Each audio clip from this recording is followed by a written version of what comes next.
And so that's been a big part of it for me is kind of describing this phenomenon in a way that is understandable and not so clinical to people, like trying to give people real world examples of how this manifests and what kind of behaviors end up as a result of this pattern, and then advertising in that way and speaking to people in a way that makes them see themselves in the descriptions that I give in terms of the types of clients that I work with. And I think what I see is a lot of men will reach out to me for individual therapy as well. Even though this started as sort of a couples observation for me, because I think you can really see it in real time in your couples work. But I think men in that description will see themselves and they're like, yeah, I'm doing that. Hello. Welcome to today's session of Selling the Couch. I hope you are doing well, having an incredible day. So today's podcast session is about working with men who struggle with nice guy syndrome and building a private practice around this. This is an incredibly special episode. It is with Jonathan Rudiger, Dr. Jonathan Rudiger, a licensed psychologist just outside of Nashville, Tennessee.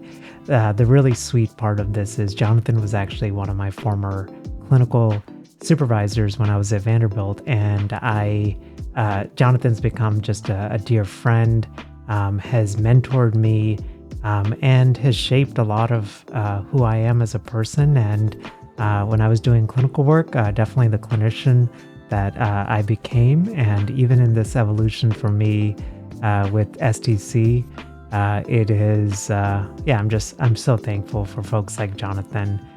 Jonathan spent a number of years at the VA working as a psychologist after he left Vanderbilt, and then more recently, had a private practice as early as I can remember, maybe 2008, 2009, kind of a part-time private practice, but more recently has decided to go full-time into private practice. And this area of the nice guy syndrome is one of the areas that Jonathan loves working with. And so today we're talking about this kind of in a multiple lens. So one is just kind of a clinical lens of what exactly is this? What is Jonathan seeing, particularly when working with men and with couples, that made him start to realize there's this phenomenon of the nice guy syndrome, where that led him.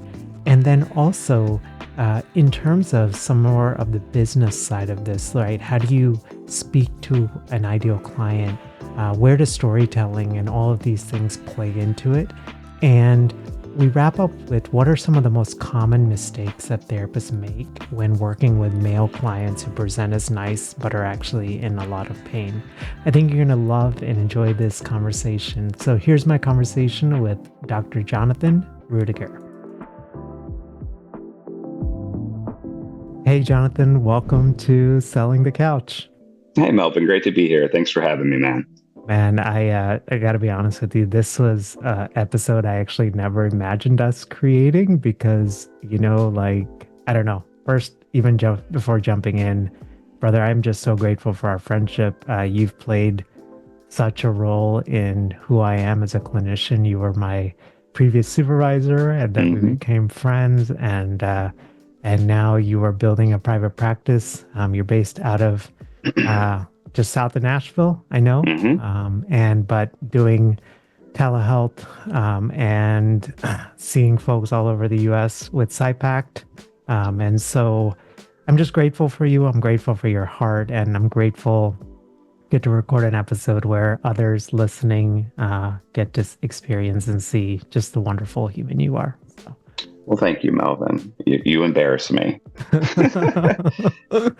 No, that was my goal, man. So, I appreciate it, man. So we're talking about this concept of working with men who struggle with nice guy syndrome and kind of building an entire private practice around it, which, I mean, even before we jump too much in the concept, it's crazy. This is the power of niching, right? Figuring out where you do the best work in the world, and then being able to design a private practice. I just think it's so amazing. Mm-hmm. Yeah, absolutely. Yeah. And for me, like talking about this, like I love talking about men's issues, men's health and relationship health and couples work. And I feel like what we're going to talk about today in the nice guy syndrome is kind of at the intersection of all those issues. And so, interestingly, it is kind of a men's issue, but I discovered it in my working with couples. So, early on in my career too. And I think it's partly a fact of how I work with couples. So I tend to have a really concrete, direct style. So my work is kind of the way I think of it and describe it to my patients is a needs-based negotiation. So we're talking about what exactly do you need? What are your core needs in terms of your relationship health? And then I encourage couples to really operationally define their needs. And so I will push them to be as direct as they can possibly be about specifically what do you need from your partner to feel like you're getting your needs met and to feel cared for. And not shockingly, women tend to be a bit better at communicating about what their needs are. They can usually more clearly define it and express it, and they don't tend to show much shame around it. And I observed that early on in my work with couples that I could get clear needs expressed from women. But when I was working with men, there tended to be some hesitancy around expressing what their needs are, some difficulty even identifying what their needs were. And I felt like it was a bit of a roadblock at times because of the way that I work, that, and it wasn't all men, but there was a large subset of men that I now think of as the nice guy syndrome, that really struggled to articulate what they needed to their partner for a variety of reasons, which we'll talk about today. But that was the dynamic where I first observed it. And I became really frustrated by it. And to me, it started to seem like a pattern of agreeableness, but like a pathological agreeableness, to the extent that they weren't able to get their needs met, and their partners would become frustrated as well because they couldn't figure out how to meet the needs of their partner. And so it was like this very frustrating experience for everybody involved. And so I took it upon myself to kind of research this a little further. And what I found was I came across the work of Dr. Robert Glover, who's a psychologist who talks a lot about this and actually coined the term nice guy syndrome. And it's basically this pattern of putting your partner's needs above your own to the extent that you almost entirely ignore your own needs and fail to identify it, to the detriment of yourself and your own mental health, but also to the detriment of the relationship. Because you're not able to give your partner what they need in order to satisfy your needs, which can then turn into sort of a pathological pattern of self-medicating by looking for things outside of your relationship to make yourself feel better. And that's where addictions start coming into play. You'll see things like alcohol, drug use, pornography, sex addiction, and men would kind of have these secret lives that they would be hiding from their partners. And it kind of picking at it, you'd start seeing some of these, dysfunctional patterns, and you realize that it was a consequence of underlying unmet needs that they had. It's so interesting. I can't wait to dive more into this. So even just like you worked with a lot of men who struggle with this like nice guy syndrome. How did you even first? You said it was in the initial couples work that you started noticing this, but what actually drew you to focusing on it as like in actual clinical work? I found it interesting, and I think to some extent I even observed the pattern within myself, and I think there's some element of a cultural dynamic here where we haven't really made it comfortable for men to talk about the things that they need. And it's almost as if, the idea is that men should be nice and present in a way that's selfless and sacrificial, and shouldn't have needs to some extent. And I think when men talk about the needs that they have, sometimes that's met with shame or guilt or judgment. in a way that doesn't always happen the same way for women. And I think because of that, I, as a man working with men, felt this frustration with that. And I sometimes noticed it even in the couples work where we'd start talking about an issue that a man had, and the wife would be kind of flippant about the issue or would be dismissive. And I would take a moment and say, hey, like, let's pause there for a second. Because I think that's an important thing that he's trying to articulate. And I could tell there was some struggle and hesitancy in getting it out, but we were kind of shutting that down. Whereas we wouldn't have done that the other way around, right? I would make space and make sure that we're going to listen and we're going to hear this out and we're going to be respectful about whatever need is articulated. And I sometimes found that that was something that wasn't happening with men. And so I took it upon myself to be more intentional about addressing it in the couple's work. So I would identify that, I would talk about it, I would try to normalize that, like, hey, I think sometimes men struggle to talk about what they need. They feel like it's not okay to have the needs that they have. So we need to create a space where we can actually talk about both of your needs and honor those in a way that is respectful. Really interesting. You said earlier you noticed the pattern in yourself. Yeah. So when you're in the clinical work, right? So in many ways, I think when we see folks that are like previous versions of ourselves or even areas that we're working on, it leads to like such enriching work, right? Mm-hmm. But the other side of that can be almost like we project our own stuff onto like whatever that dynamic is, whether it's the guy or the couple. Mm-hmm. How do you sort of separate out like your own stuff? How do you let your own experiences inform the work you're doing, but like not let it go so much into the dynamic, for example, with a couple where it actually is like not helpful? Mm-hmm. Yeah, I try not to like project too much onto it, but it's interesting because I kind of discovered it later.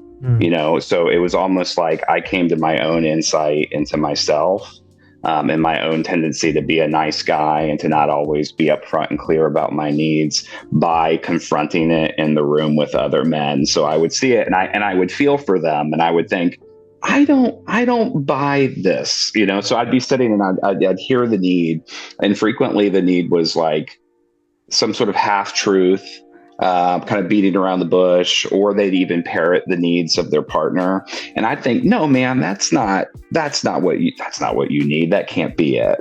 And so I think my own experiences being a man and being in a 20-year relationship, I was able to kind of pull from that. And I was like, that's not what you're needing. And so it's hard because there's also that part of you that doesn't want to project needs onto people that don't exist because you have your own, right? So it was more of a careful exploration of it. It was like a curiosity of like, I don't know that I buy that.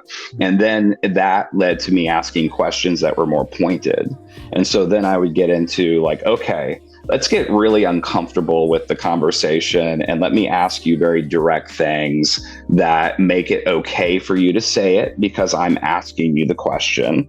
And I think sometimes in our open-ended nature in psychotherapy, we want to be open so that we don't lead the patient, but sometimes we will do that to the extent that they don't feel empowered to say what they need to say. And I think with nice guys in particular, they don't want to say something that will make them seem unlikable in the situation.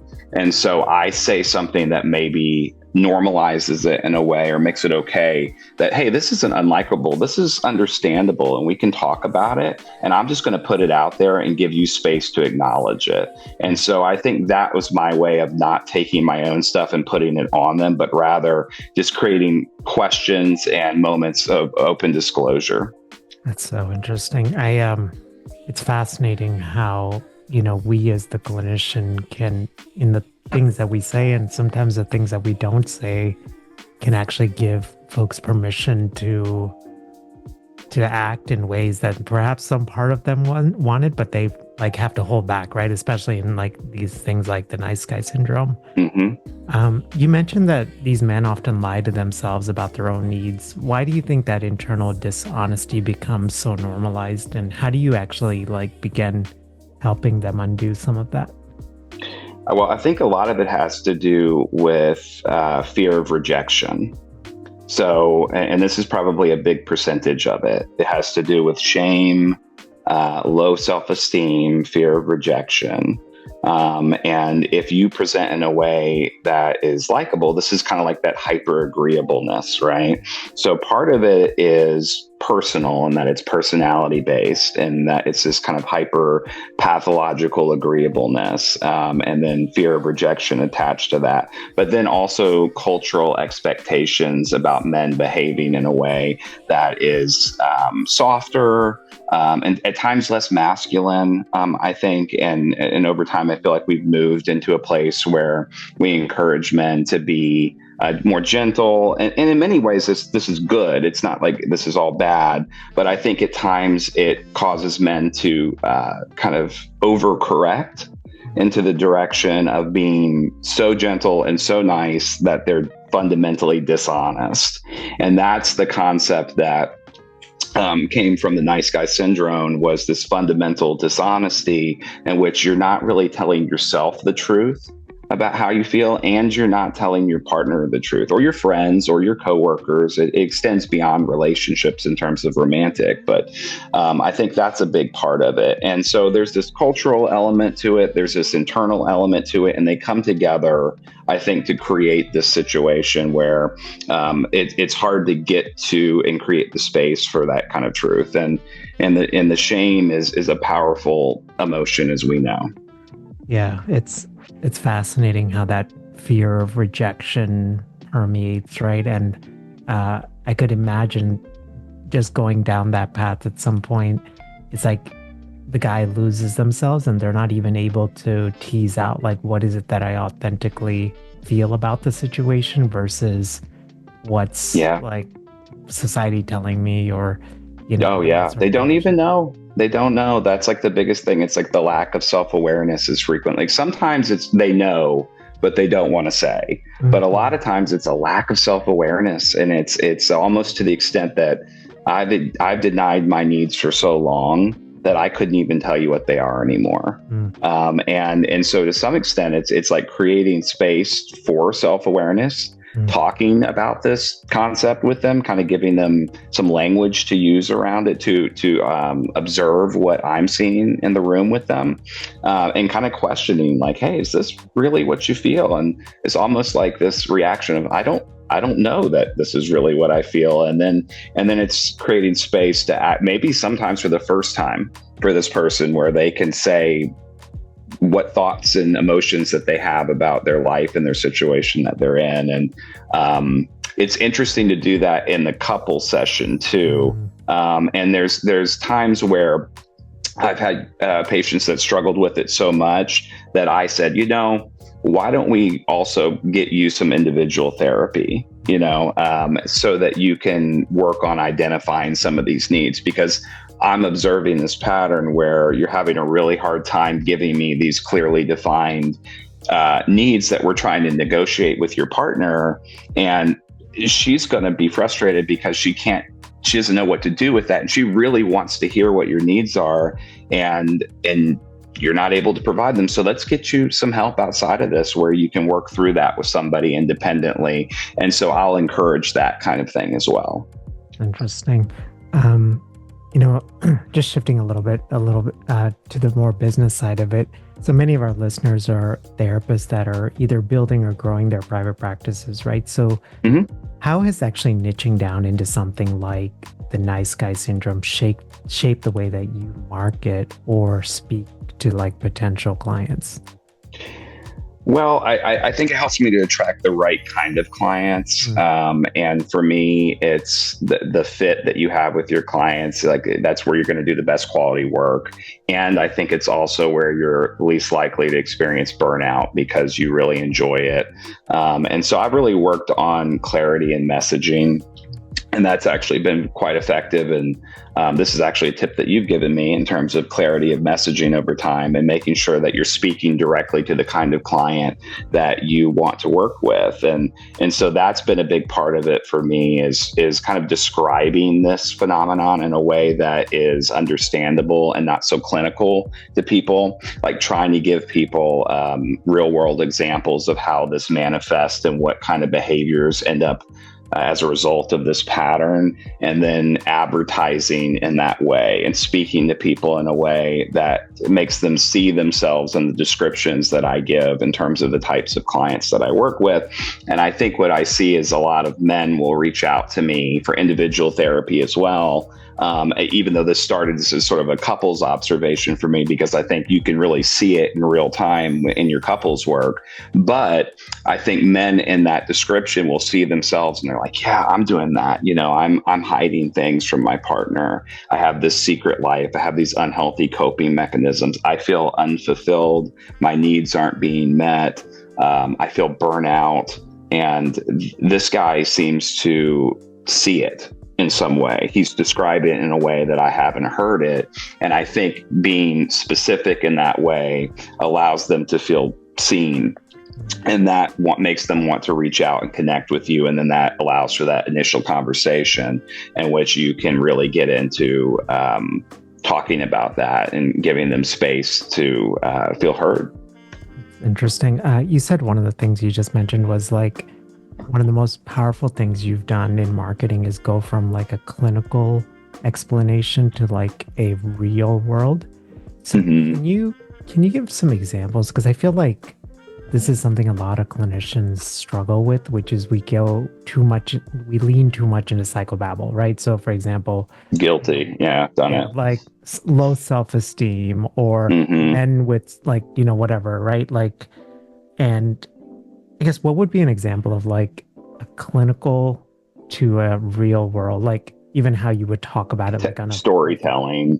Yeah, I think storytelling, people relate to narrative, so kind of describing a client in really clear terms. I a lot of times will think of somebody I've worked with and the issues that they had and remembering the struggles that they had. And then I would use that as part of the narrative, in giving this kind of case example of somebody who's struggling to express what their needs are. And I feel like that helps when you can kind of make it something people can picture and you describe somebody's marriage. And a lot of times I'll do it through that lens of like, is this how you're feeling? And do you see yourself doing these things? Do you find yourself feeling this way or having these kinds of thoughts? And I'll describe some of the typical like nice guy thoughts that they'll have and the guilt and the shame around certain needs that they might have. And I remember the conversations that I've had with the clients who've expressed these needs. And then I kind of incorporate that into the narrative that I share with people, because we're more similar than we are different. And those feelings, are there, and people, they'll connect with them when you put it out there in that manner. Yeah.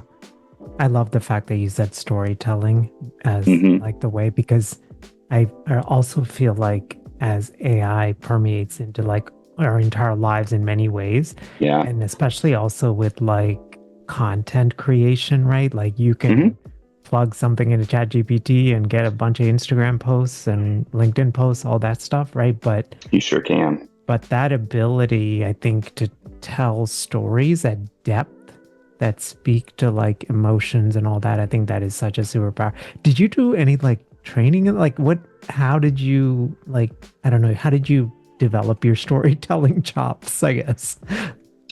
How did I develop my storytelling? I think I just love narrative and stories. So much of the work that I do with people is about formulating an understanding of yourself through a narrative. So for me, it's about constructing the story of you. So how did you come to be where you are? And I feel like a lot of psychotherapy work is about understanding your narrative. And I don't know that I always thought of it that way. It just sort of like evolved over time, to where I realized people need to understand who they are. They need to understand where they came from and how their personality and their experiences fit together in a way that helps them to feel empowered to do something different. Because I think when you don't understand the interplay between your core personality structure and the environment, life feels very confusing. And it's like this disjointed narrative of like how I got to be this way or how I got to feel this way. And so much of my work has been, hey, like, let's figure out like how you got to feel this way. Let's figure out why. Let's give you a narrative. Yeah, let's help you to understand your personality, because that's a part of it too. But part of it's also your environment and how that interacted with your personality. And that is all narrative construction. So it's all storytelling. So to some extent, I feel like psychotherapy is about helping people to tell the story of themselves in a way that empowers them to actually make real change in their life. And then you can identify, okay, I can do that. And I understand how I got here, but I can see the pathway out of it too. And that's like the future story. That's the next chapter, so to speak. Yeah, I think for those of y'all that are listening, I think the thing I'm sort of just taking away is like how we are naturally like wired for story as humans, and then also just in clinical spaces how that skill set is actually like very much honed. Right? We're almost like, I don't know, I had the image of like a co-builder, right? Or even like and just I love the way that you articulated that. Jonathan, Thank you. The last question that I had for you is, what are some common mistakes that you think therapists make when working with male clients who present as nice but are actually in a lot of pain? Maybe even like the top one or two that you see. They assume that the nice demeanor means things are okay. So nice guys tend to present in a way where they seem kind of happy. They smile a lot. Underneath that smile, there's sometimes a lot of pain frequently. And so they'll kind of assume that they'll take this surface level response, and they don't necessarily have that reaction of like, I don't know that I buy that, which was like the reaction that I started having with a lot of these men. I'm like, that sounds real good, but like, I don't know, and so I learned to question them in a way that was respectful, because you also don't want to invalidate someone's feelings by telling them what they say isn't valid, but rather to say, can we dig deeper into that? Like, could we explore that a little bit more? Or, that seems a little vague to me. Could we get specific? And so that's kind of like a big part of it that I see. And it's sort of the assumption that things are fine. Because the nice guy wants you to think that things are fine. And another thing would be neglecting the role of shame, and really getting into like why it's hard to talk about certain needs that you have and where that shame might come from. And I think that work in particular is good in the context of individual therapy with a nice guy to be able to sit down and say, okay, like, clearly this is hard for you to acknowledge that you have these feelings or these needs. And like, let's talk about why that is and where that comes from, and what things might be like if you could actually articulate that to somebody and develop the courage to do it, because it's really scary. Yeah, really well said. Jonathan, brother, I am so thankful for you, thankful for our friendship. Absolutely, man. I'm thankful for you. Yeah, I know. Even as we record this, like, I mean, you've been in, some version of private practice for well over a decade, and recently have made that transition to full time. And I know we've got a lot of stuff with websites and all these coming, but with Psychology Today, would that be sort of the best ways to find you for now? And then as the website comes up, we can definitely update. Yeah, absolutely. I'm building out. You can Google me online. There's lots of different, profiles online about me. And you can also call me directly, email me. I'm happy to chat about anything. I'm happy to talk with clients, of course, other clinicians that are interested in learning more about this, and networking from there. Awesome. Jonathan, thank you again, and have a great rest. Thank you, Melvin. You too, man. Take care. Hey, it's Melvin. I hope you're enjoying today's podcast session. You know those folks who build quietly while everyone else is busy yelling on social media? That's who the Quiet Builder is for. This is our new premium newsletter for thoughtful therapists, founders, and leaders. 2 soulful issues a month, $97 a year. Zero fluff, all depth, So if you're building for the next decade plus, not just for the next dopamine hit, I would love for you to come join us. It's over at sellingthecouch.com/quiet builder. Hey there, hope you enjoyed my conversation with Dr. Jonathan Rudiger, and especially if you have been struggling with finding a niche or feeling like, is this a viable niche? I hope that today's podcast session has just been incredibly helpful for you. I was reflecting on this conversation. One, it was just wonderful to, connect with Jonathan in a different context and to do a podcast interview. But just this idea of, I don't know, I think sort of hearing how he talks about it from a clinical lens, it was interesting to hear it, and it reminded me a lot of our supervision sessions, which I was just so grateful for. But I think also the other thing that I really started thinking about is just how powerful storytelling is in this sort of modern AI-driven world. I mean, I was looking at some data recently, and the adoption of AI is happening at a faster rate now than the adoption of the internet when it first started. And so with AI permeating so much of our lives and so many domains of our lives, I feel like the ability to connect with authenticity and with depth, particularly through storytelling, I think is going to be such a game changer. I think the wonderful thing is, if you're in clinical practice or if you are doing coaching or consulting, is that you have some of that baked in, the ability to practice. And so that's something that I would definitely encourage you to really continue to hone. I'm a big believer in this concept of storytelling, so much that I have actually, one of my, if you've heard other episodes of the podcast, in the afternoons, I try to have about an hour and a half block of time, what I call my learning time, and where I'm learning on a specific topic. So, one day I have focused on podcasting, one on online courses, but one of the other, and one now on, on AI. But the other thing that I started adding is storytelling, because I realized the ability to tell stories that connect is such a game changer. So definitely encourage you to think about continuing to hone that skill set, because I feel like in many ways it's going to be kind of an anti-fragile skill that will be valuable, especially as, again, with AI and all of these things that are happening. It's also, I think, a great skill set, as Jonathan alluded to, just being able to speak to it on profiles and websites, as well as if you branch out and do podcast guesting or end up, speaking from the stage. Just that ability, I think, to tell really good stories is a wonderful skill set. Dr. Jonathan Rudiger's website is coming up. And so if you're listening to this, especially on YouTube, I'll put it in the section underneath once Jonathan has the website up and running.